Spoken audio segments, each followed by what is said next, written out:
Alright, so if you load an Adobe, into Windows 10 and you only have ISO files, you got to follow this procedure, otherwise it won't let you in. You got to have the images burned, and you see how it's saying, please insert Master Collection 2 into Drive G. I'm already a couple steps into this until I realized that it would be helpful.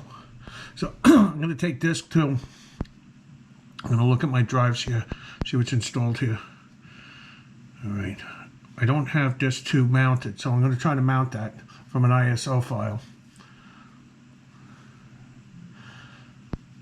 Alright, disk DVD 2, and it's asking me to mount it to G.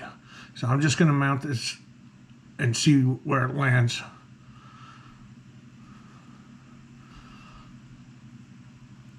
Alright, so it landed in D. Okay, disk 2 mounted as D. So we don't want that because the program is specifically asking you to mount it into G. So we're going to right click onto the Windows. We're going to go to disk management. We're going to find D, which is here. Okay, I'm going to right click it. And I'm going to change drive letter and paths. Change. I'm going to go to G.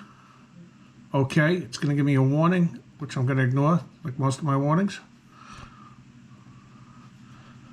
I'm going to go OK, and it's going to start running the program again.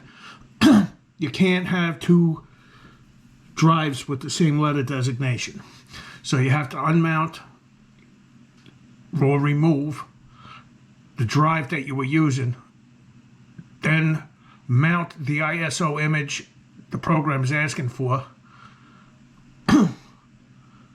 Battery saver mode, why is this? Conserve battery life. All right. Disregard. Am I unplugged here or what?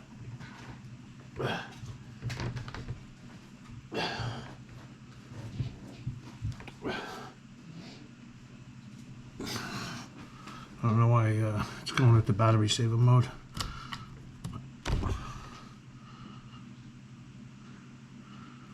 All right. So disk 2 at once. Into Drive G again. So now I got to go back to the drives.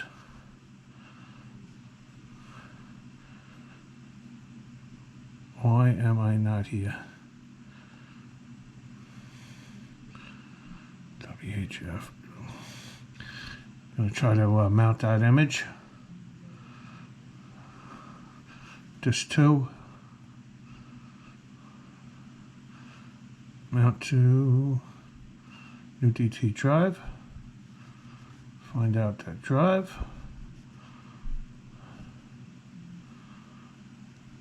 Okay, same D. Disk 2 is D. So I want to go back, right click onto Windows, disk management. Make sure that this is disk 2, disk 2. Right click it. Change drive letter and pads. Change. Turn that into G again. Okay. Eat the warning. Close all this up. Okay.